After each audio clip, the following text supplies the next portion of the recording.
Hi friends, welcome back to our channel NCERT in Telugu. ఈరోజు మనం force and pressure గురించి తెలుసుకుందాము. మన డే టు డే లైఫ్లో కొన్ని ఎక్స్పీరియన్సెస్ని మనం ఇప్పుడు గుర్తు తెచ్చుకుందాము. ఫర్ ఎగ్జాంపుల్, మీ అందరికీ ఫుట్బాల్ గేమ్ తెలుసు కదా. ఈ ఫుట్బాల్ గేమ్లో బాల్ మూవ్ అవ్వటానికి ఒక ప్లేయర్ ఏం చేస్తాడు, లేదా ఒక మూవ్ అవుతున్న బాల్ యొక్క స్పీడ్ని పెంచడానికి ఆ ప్లేయర్ ఏం చేస్తాడు. అండ్ ఆల్సో ఇలా గోల్ కీపర్ ఉంటాడు కదా ఫుట్బాల్ గేమ్లో, ఈ గోల్ కీపరు బాల్ని ఎలా స్టాప్ చేస్తాడు. ఇవి ఫుట్బాల్ గేమ్కి సంబంధించి. లేదా మనం హాకీ తీసుకున్నాం అనుకోండి, హాకీలో ఈ స్టిక్ ఉంటుంది కదా, హాకీ స్టిక్, దీంతో బాల్ని కొట్టడం వల్ల ఏమవుతుంది, బాల్ యొక్క స్పీడ్ పెరుగుతుంది, అలాగే దాని యొక్క డైరెక్షన్ కూడా చేంజ్ అవుతుంది. లేదా మనందరి ఫేవరెట్ స్పోర్ట్ వచ్చేసి క్రికెట్. సో క్రికెట్లో కూడా ఫీల్డర్స్ ఉంటారు కదా, ఈ ఫీల్డర్స్ బాల్ని ఎలా ఆపుతారు. సో ఈ అన్ని సిచ్యువేషన్స్లో బాల్ ఐదర్ ఫాస్ట్గా మూవ్ అయ్యేలా చేస్తున్నారు, లేదా స్లోగా మూవ్ అయ్యేలా చేస్తున్నారు ఈ ప్లేయర్స్. అలాగే దాని యొక్క డైరెక్షన్ కూడా చేంజ్ చేస్తున్నారు అన్నమాట. ఇదంతా ఎందుకు జరిగింది అని అంటే, ఆ బాల్ మీద ఫోర్స్ అప్లై చేయటం వల్ల జరిగింది. సో మన యాక్టివిటీస్ ఏంటి, పిక్ చేయటం, తీయటం, ఓపెన్ చేయటం, తన్నటం, లిఫ్ట్ చేయటం, పుష్ చేయటం, పుల్ చేయటం, ఇవన్నీ కొన్ని టాస్క్స్ని డిస్క్రైబ్ చేయడానికి మనం యూజ్ చేస్తాం అన్నమాట. సో ఈ టాస్క్స్ వల్ల ఒక ఆబ్జెక్ట్ యొక్క మోషన్లో చేంజ్ వస్తుంది. అంటే అది ఐదర్ ఫాస్ట్గా మూవ్ అవుతుంది, లేకపోతే స్లోగా మూవ్ అవుతుంది అన్నమాట. కాబట్టి సైన్స్లో ఒక పుష్ ఆర్ పుల్ని ఫోర్స్ అని అంటారు. ఫర్ ఎగ్జాంపుల్, ఒక ఆబ్జెక్ట్ మీద ఒక పుష్ లేదా పుల్ మనం అప్లై చేసామనుకో, దాన్నే ఫోర్స్ అని అంటారన్నమాట. Forces are due to interaction. అంటే ఫోర్సెస్ అనేవి టూ ఆబ్జెక్ట్స్ యొక్క ఇంట్రాక్షన్ వల్ల జరుగుతుంది అని ఇక్కడ డిస్క్రైబ్ చేయబడింది. ఫర్ ఎగ్జాంపుల్, ఒక కార్ వెనుక ఒక మ్యాన్ నుంచున్నాడు అనుకోండి, అప్పుడు కార్ మూవ్ అవుతుందా? మూవ్ అవ్వదు. కానీ ఈ పర్సన్ కార్ మీద ఒక పుషింగ్ ఫోర్స్ అప్లై చేశాడు అనుకోండి, అంటే కార్ని పుష్ చేశాడు అనుకోండి, అప్పుడు ఏమవుతుంది, కార్ అనేది మూవ్ అవుతుంది. అలాగే ఈ పిక్చర్లో ఈ గర్ల్స్ ఒకరినొకరు పుష్ చేసుకుంటున్నారు. అదే ఈ కింద పిక్చర్లో గర్ల్స్ పుల్ చేసుకుంటున్నారు అన్నమాట. ఈ పిక్చర్ చూడండి, ఇక్కడ మ్యాన్ పుల్ చేస్తున్నాడు, అలాగే అటు పక్క ఉన్న కౌ కూడా పుల్ చేస్తుంది అన్నమాట. సో ఈ అన్ని ఎగ్జాంపుల్స్ వల్ల మనకి తెలిసింది ఏంటంటే, ఒక ఫోర్స్ జనరేట్ అవ్వాలనంటే టూ ఆబ్జెక్ట్స్ ఇంటరాక్ట్ అవ్వాలి. సో ఈ ఆబ్జెక్ట్స్ యొక్క ఇంటరాక్షన్ వల్ల ఫోర్స్ అనేది జనరేట్ అవుతుంది అన్నమాట. ఇక్కడ ఇంకొక ఎగ్జాంపుల్ ఇచ్చారు చూడండి ఫ్రెండ్స్. ఒక హెవీ ఆబ్జెక్ట్ తీసుకోండి, ఒక టేబుల్ కానీ లేకపోతే ఒక పెద్ద బాక్స్ కానీ తీసుకుని దాన్ని మీరు ఒక్కలే పుష్ చేయడానికి ట్రై చేయండి. మీరు దాన్ని మూవ్ చేయగలరా? చేయలేరు. ఎందుకనంటే ఈ ఆబ్జెక్ట్ చాలా బరువుగా ఉంది కాబట్టి మీరు మూవ్ చేయలేరు. సో ఏం చేయండి అంటే, మీ ఫ్రెండ్స్ ఒకరిని మీ దగ్గరికి రమ్మని మీకు హెల్ప్ చేయమనండి. మీరు పుష్ చేస్తున్న డైరెక్షన్లోనే పుష్ చేయమని అడగండి. సో మీరిద్దరూ కలిపి పుష్ చేస్తే ఏమవుతుంది, ఇది ఈజీగా మూవ్ చేయగలుగుతారు. ఇప్పుడు దీన్ని ఇంకొక విధంగా అప్లై చేద్దాము. మీరు ఈ డైరెక్షన్లో ఫోర్స్ అప్లై చేస్తున్నారు కదా. సో ఇప్పుడు మీ ఫ్రెండ్ని ఆపోజిట్ డైరెక్షన్లోకి వెళ్ళి మీకు ఆపోజిట్గా ఫోర్స్ని అప్లై చేయమని చెప్పండి. అంటే మీరు ఇటు సైడ్ ఫోర్స్ అప్లై చేస్తున్నారు, మీ ఫ్రెండ్ మీకు ఆపోజిట్గా ఫోర్స్ అప్లై చేస్తున్నాడు. సో ఇది జరుగుతున్నప్పుడు ఈ కింద ఉన్న ఆబ్జెక్ట్ మూవ్ అవుతుందా? మీరిద్దరూ సేమ్ ఫోర్సెస్ అప్లై చేస్తే ఈ ఆబ్జెక్ట్ అనేది మూవ్ అవ్వదు. అలా కాకుండా మీ ఫ్రెండ్ ఎక్కువ ఫోర్స్ అప్లై చేస్తున్నాడు అనుకోండి, అప్పుడు ఈ ఆబ్జెక్ట్ అనేది మీ వైపు మూవ్ అవుతుంది. టగ్ ఆఫ్ వార్ గేమ్ తెలుసు కదా, మీరు చాలాసార్లు ఆడే ఉంటారు. ఇందులో కూడా ఇలాంటి ఇంట్రాక్షనే జరుగుతుంది. రెండు టీమ్స్ ఉంటాయి కదా, వీళ్ళలో ఎవరు ఎక్కువ ఫోర్స్ అప్లై చేస్తారో వాళ్ళ వైపే ఈ థ్రెడ్ అనేది వెళ్ళిపోతుంది. ఇద్దరు సేమ్ ఫోర్సెస్ అప్లై చేస్తుంటే ఈ రోప్ అనేది మూవ్ అవ్వదన్నమాట. కాబట్టి దీన్ని బట్టి మనకు అర్థమైంది ఏంటంటే, ఒక ఆబ్జెక్ట్ మీద సేమ్ డైరెక్షన్లో ఫోర్స్ అప్లై చేశారనుకోండి, అవి రెండు యాడ్ అవుతాయి అన్నమాట. అంటే ఇక్కడ మీరు అప్లై చేసిన ఫోర్స్, మీ ఫ్రెండ్ అప్లై చేసిన ఫోర్స్ యాడప్ అయినాయి. అలా కాకుండా ఆపోజిట్ డైరెక్షన్స్లో ఫోర్సెస్ని అప్లై చేస్తే అప్పుడు ఏమవుతుందంటే, ఈ ఆబ్జెక్ట్ మీద అప్లై అయ్యే ఫోర్స్ మీ ఇద్దరు ఫోర్సెస్ యొక్క డిఫరెన్స్ మాట. అంటే నేను ఇందాక మెన్షన్ చేశా కదా, ఫర్ ఎగ్జాంపుల్ మీరిద్దరు సేమ్ ఫోర్స్ అప్లై చేస్తున్నారు అనుకో, నెట్ డిఫరెన్స్ ఏంటి, 0. అలా కాకుండా మీ ఫ్రెండ్ మీకన్నా ఎక్కువ ఫోర్స్ అప్లై చేస్తున్నాడు అనుకో, అప్పుడు మీ ఫోర్స్ ఇంకా మీ ఫ్రెండ్ యొక్క ఫోర్స్ని డిఫరెన్స్ తీస్తే అది ఆ net force acting on the object అనమాట. కాబట్టి ఫోర్స్ యొక్క స్ట్రెంగ్త్ని మ్యాగ్నిట్యూడ్ కింద ఎక్స్ప్రెస్ చేస్తారు. అండ్ ఆల్సో మనం ఒక ఫోర్స్ ఏ డైరెక్షన్లో అప్లై అవుతుందని కూడా మనం స్పెసిఫై చేయాలన్నమాట. A force can change the state of motion. ఇప్పుడు దీని గురించి తెలుసుకుందాం మనం. ఫర్ ఎగ్జాంపుల్ మీరు ఒక రబ్బర్ బాల్ తీసుకుని దాన్ని ఒక టేబుల్ మీద ఎక్కడైతే లెవెల్ సర్ఫేస్ ఉంటుందో దాని మీద పెట్టి ఆ బాల్ని పుష్ చేయండి. కాబట్టి ఇప్పుడు ఆ బాల్ మూవ్ అవుతున్నప్పుడు మళ్ళీ ఇంకోసారి పుష్ చేయండి. ఇలా చేయటం వల్ల ఆ బాల్ యొక్క స్పీడ్ ఏమన్నా పెరుగుతుందా లేదా తగ్గుతుందా అన్నది మీరు ఒకసారి గమనించండి. నెక్స్ట్ ఏం చేస్తారనంటే మీ చెయ్యి ఉంటుంది కదా, అది తీసుకువెళ్ళి ఆ మూవింగ్ బాల్కి ఎదురుగా పెట్టండి. ఆ బాల్ మీ చేతిని ఎప్పుడైతే తాకుతుందో ఇలా తాకంగానే మీ చెయ్యని తీసేయండి. సో ఇలా బాల్ వచ్చి మీ చేతికి తగలటం వల్ల ఆ బాల్ యొక్క స్పీడ్ ఏమైందో ఒకసారి గమనించండి. అది పెరుగుతుందా తగ్గుతుందా. అలా కాకుండా మీ పామ్ అక్కడే ఉంచేశారు అనుకోండి, అంటే మీ చెయ్యి అక్కడే ఉంచేశారు, బాల్ తగలంగానే తీయలేదు అనుకోండి, అప్పుడు బాల్ ఏమవుతుంది, ఆగిపోతుందా, ఇవన్నీ మీరు గమనించండి. ఫుట్బాల్ గేమ్లో మీరు పెనాల్టీ కిక్ అన్న దాని గురించి వినే ఉంటారు కదా, ఇలా బాల్ పెట్టి వాళ్ళు హిట్ చేస్తారు ప్లేయర్. సో ఇలా చేస్తున్నప్పుడు ఏమవుతుందంటే ఇనీషియల్గా బాల్ ఇక్కడ రెస్ట్లో ఉంది, అంటే దాని యొక్క స్పీడ్ 0 అన్నమాట. ఇతను ఫోర్స్ అప్లై చేయటం వల్ల ఏమవుతుంది, బాల్ అనేది ఒక స్పీడ్తో ఈ గోల్ వైపుకి వెళ్తుంది. అంటే ఫోర్స్ అప్లై చేయటం వల్ల 0 స్పీడ్ ఉన్న బాల్ యొక్క స్పీడ్ అనేది పెరిగి అది మూవ్ అయింది. అలా కాకుండా గోల్ కీపర్ ఉంటాడు కదా, గోల్ కీపర్ ఏం చేస్తాడు, బాల్ని ఆపుతాడు. అంటే ఒక ఎక్కువ స్పీడ్ ఉన్న బాల్ తన వైపు వస్తుంటే గోల్ కీపర్ దాన్ని ఆపుతాడు. ఆపినప్పుడు ఏమవుతుంది, బాల్ యొక్క స్పీడ్ 0 అయిపోతుంది. సో మనం అప్లై చేసే ఫోర్స్ వల్ల ఆబ్జెక్ట్ యొక్క స్పీడ్ అనేది పెరగచ్చు లేదా తగ్గచ్చు. ఇక్కడ ఎగ్జాంపుల్స్లో క్లియర్గా ఉంది కదా. ఫర్ ఎగ్జాంపుల్ ఈ ఆబ్జెక్ట్ మూవ్ అయ్యే డైరెక్షన్లోనే ఫోర్స్ అప్లై చేశారనుకోండి, అప్పుడు దాని స్పీడ్ అనేది పెరుగుతుంది. ఇప్పుడు ఆబ్జెక్ట్ ఇటు నుంచి వస్తుంది, ఇతను రివర్స్లో ఫోర్స్ అనేది అప్లై చేస్తున్నాడు. అలా అప్లై చేయటం వల్ల ఏమవుతుంది, స్పీడ్ ఆఫ్ ద ఆబ్జెక్ట్ అనేది తగ్గిపోతుంది. సో ఈ ఫోర్స్ వల్ల ఒక స్పీడ్ ఆఫ్ ద ఆబ్జెక్ట్ అనేది చేంజ్ అవుతుందని ఈ స్లైడ్లో మనం నేర్చుకున్నాము. ఇందాక మనం నేర్చుకున్నాం కదా, ఒక టేబుల్ మీద బాల్ పెట్టాము, దానికి మళ్ళీ పుష్ ఫోర్స్ ఇస్తే ఏమైంది, దాని స్పీడ్ అనేది ఇంకా పెరిగింది కదా. అలాగే మనం చిన్నపిల్లలు ఇట్లా టైర్తో ఆడుకోవటం చూస్తాం కదా, దీన్ని కూడా వాళ్ళు పుష్ చేసుకుంటూనే వెళ్తారు. ఇలా చేసి వెళ్ళటం వల్ల ఏమవుతుంది, ప్రతిసారి టైర్ యొక్క స్పీడ్ అనేది ఇంక్రీజ్ అవుతుంది అన్నమాట. అదే మనం ఇందాక ఈ ఎగ్జాంపుల్లో కూడా నేర్చుకున్నాము. ఇందాక అన్నాం కదా, మనం టేబుల్ మీద బాల్ పెట్టాము, అది మూవ్ అవుతున్నప్పుడు దానికి మళ్ళీ పుష్ చేస్తే అప్పుడు ఏమైంది, దాని యొక్క స్పీడ్ అనేది పెరుగుతుంది అన్నమాట. ఇందాక యాక్టివిటీ లాగానే ఒక మూవింగ్ బాల్ని టేబుల్ మీద పెట్టి ఇప్పుడు ఏం చేస్తారంటే దాని పాత్లో ఒక స్కేల్ని పెట్టండి. స్కేల్ని పెట్టినప్పుడు ఏమవుతుందంటే ఈ బాల్ వచ్చి ఈ స్కేల్కి తగలటం వల్ల దీని యొక్క డైరెక్షన్ అనేది మారుతుంది. బాల్ ఇలా వెళ్ళాల్సింది, స్కేల్ తగలటం వల్ల దాని యొక్క డైరెక్షన్ అనేది మారుతుంది. సో మనం అప్లై చేసే ఫోర్స్ వల్ల ఒక ఆబ్జెక్ట్ యొక్క స్పీడే కాకుండా దాని యొక్క డైరెక్షన్ కూడా చేంజ్ అవుతుంది అని చెప్పడానికి ఇది ఒక బెస్ట్ ఎగ్జాంపుల్ అన్నమాట. మనం వాలీబాల్ లాంటి గేమ్స్ చూస్తాము, ఎక్కడైతే ప్లేయర్స్ ఒకరి నుంచి ఒకరికి బాల్ని పుష్ చేసుకుంటారో, అలాగే క్రికెట్లో బ్యాట్స్మెన్ వాళ్ళ బ్యాట్తో బాల్ని స్ట్రైక్ చేస్తారు కదా. సో ఈ అన్ని కేసెస్లో ఏమవుతుందంటే ఆ మూవింగ్ బాల్ యొక్క స్పీడ్ ఇంకా డైరెక్షన్ అనేవి చేంజ్ అవుతాయి మనం అప్లై చేసే ఫోర్స్ని బట్టి. కాబట్టి ఈ ఆబ్జెక్ట్ యొక్క స్పీడ్ ఇంకా డైరెక్షన్ మారటమే change in the state of motion of the object అని అంటాము. సో ఒక ఫోర్స్ అప్లై చేయటం వల్ల change in the state of motion of an object అవుతుంది, అంటే ఆబ్జెక్ట్ యొక్క స్పీడ్ అండ్ డైరెక్షన్ చేంజ్ అవుతుందని అర్థం అన్నమాట. ఇప్పుడు మనం ఇంకొక అబ్జర్వేషన్ చూద్దాం. ఫర్ ఎగ్జాంపుల్ మీరు ఒక బెలూన్ని తీసుకుని దాన్ని మీ 2 చేతుల మధ్యలో ప్రెస్ చేశారనుకోండి, అప్పుడు ఏమవుతుంది, దాని యొక్క షేప్ చేంజ్ అవుతుంది కదా. అలాగే చపాతీ పిండితో చపాతీలు చేసినప్పుడు కూడా దాని యొక్క షేప్ అనేది చేంజ్ అవుతుంది. ఫర్ ఎగ్జాంపుల్ మీరు ఒక రబ్బర్ బాల్ని టేబుల్ మీద ప్రెస్ చేశారనుకోండి, అప్పుడు కూడా దాని షేప్లో చేంజ్ అనేది జరుగుతుంది. కాబట్టి దీన్ని బట్టి మనకు అర్థమైంది ఏంటంటే ఒక ఫోర్స్ని అప్లై చేయడం వల్ల ఒక ఆబ్జెక్ట్ యొక్క షేప్ కూడా చేంజ్ అవుతుంది అన్నమాట. ఈ అన్ని యాక్టివిటీస్ ద్వారా మనం ఏం రియలైజ్ అయ్యాము, మనం ఫోర్స్ అప్లై చేయటం వల్ల ఒక ఆబ్జెక్ట్ని రెస్ట్ నుంచి మూవ్ చేయొచ్చు.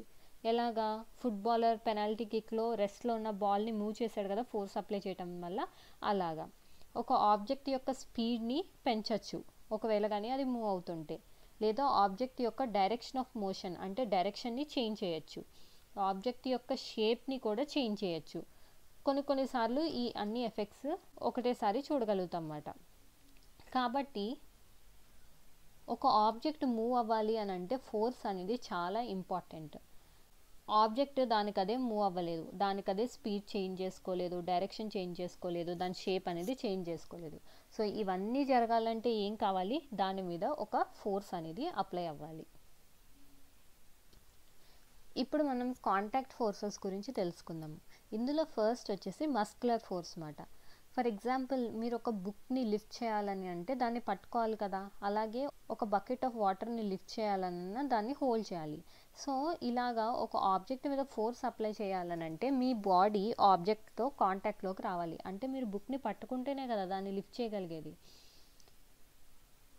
సో మీరు ఎలా లిఫ్ట్ చేయగలుగుతున్నారు ఒక బుక్ని పట్టుకుంటే? మీ బాడీలో ఉన్న మజిల్స్ యొక్క యాక్షన్ ద్వారా ఆ బుక్ని లిఫ్ట్ చేయగలుగుతున్నారు. ఈ ఫోర్సెస్ని మస్కులర్ ఫోర్సెస్ అని అంటారు. ఎందుకనంటే ఇది మజిల్స్ జనరేట్ చేసే ఫోర్స్ కాబట్టి మస్కులర్ ఫోర్సెస్ అని అంటారు.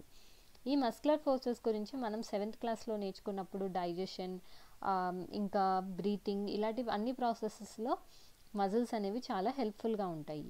ఈ మస్కులర్ ఫోర్సెస్ యానిమల్స్లో కూడా మనం చాలా యాక్టివిటీస్ క్యారీ అవుట్ చేయడానికి వాడతాం అన్నమాట. ఫర్ ఎగ్జాంపుల్ ఇట్లాగా బుల్లక్స్, హార్సెస్, డాంకీస్, క్యామెల్స్ ఇలా అన్నిటిని యూస్ చేస్తాం కదా వేరే వేరే గూడ్స్ని తీసుకెళ్ళటానికి. ఇందులో ఏం జరుగుతుందంటే యానిమల్స్ యొక్క మస్కులర్ ఫోర్స్ని వాడి దీన్ని మూవ్ అయ్యేలాగా చేస్తున్నాం అన్నమాట. మస్కులర్ ఫోర్స్ అనేది ఒక ఆబ్జెక్ట్తో కాంటాక్ట్లోకి వచ్చినప్పుడే మనం అప్లై చేయగలుగుతున్నాం కాబట్టి దీన్ని కాంటాక్ట్ ఫోర్స్ అని అంటారు. ఇప్పుడు మనం ఫ్రిక్షన్ గురించి తెలుసుకుందాము. ఫర్ ఎగ్జాంపుల్ ఒక గ్రౌండ్ మీద బాల్ అనేది వెళ్తుంది అనుకోండి, కొంచెం దూరం వెళ్ళాక అది స్లో అయిపోయి ఫైనల్గా ఆగిపోతుంది. అలాగే మీరు సైకిల్ తొక్కటం ఆపేశారనుకోండి, అది స్లో అయిపోయి ఆగిపోతుంది. అలాగే కార్ లేదా స్కూటర్లో ఇంజిన్ ఆఫ్ చేస్తే అవి ఆగిపోతాయి.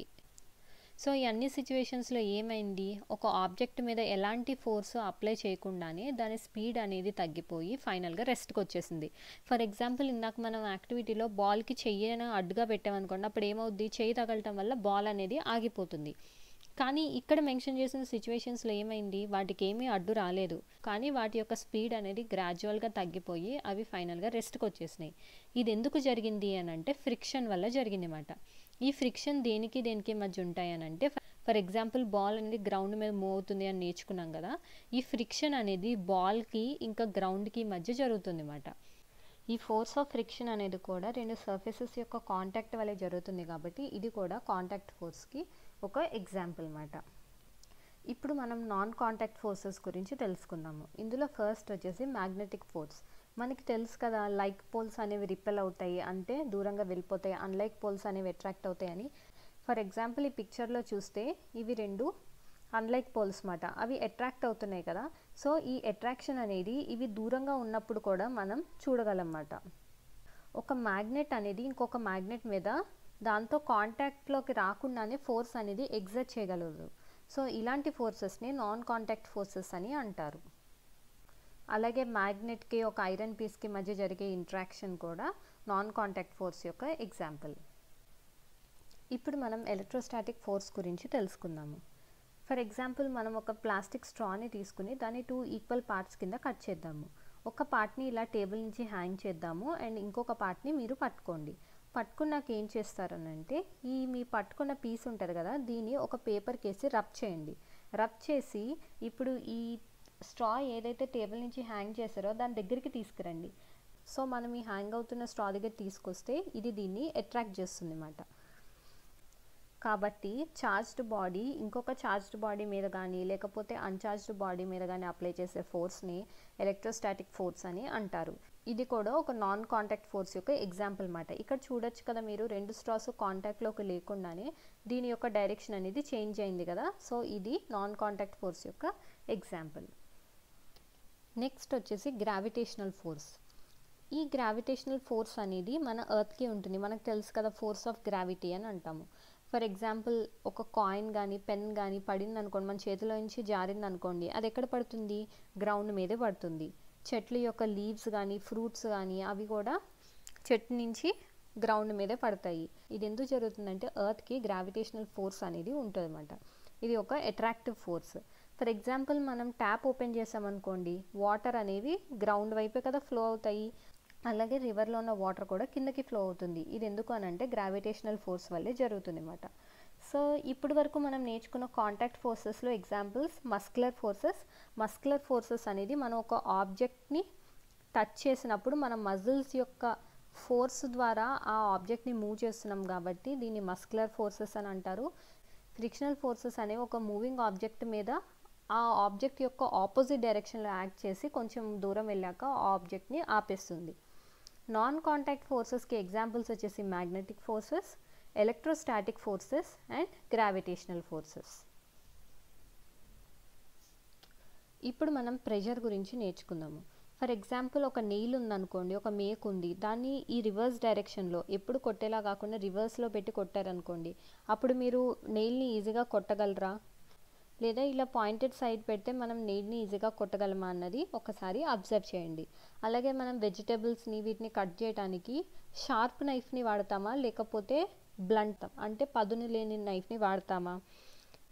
సో దీన్ని బట్టి మీకు అర్థమైంది ఏంటంటే ఒక ఫోర్స్ ఎంత ఏరియా మీద యాక్ట్ చేస్తుంది అన్నది కూడా చాలా ఇంపార్టెంట్.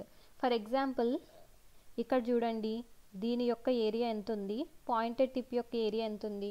పాయింటెడ్ టిప్ యొక్క ఏరియా తక్కువ ఉంది కాబట్టి దాని మీద మనం ఫోర్స్ అప్లై చేసినప్పుడు అది ఈజీగా ఒక వాల్లోకి పెనిట్రేట్ అవుతుంది అన్నమాట. అంటే వాల్లో ఈజీగా మనం నెయిల్ని కొట్టగలం.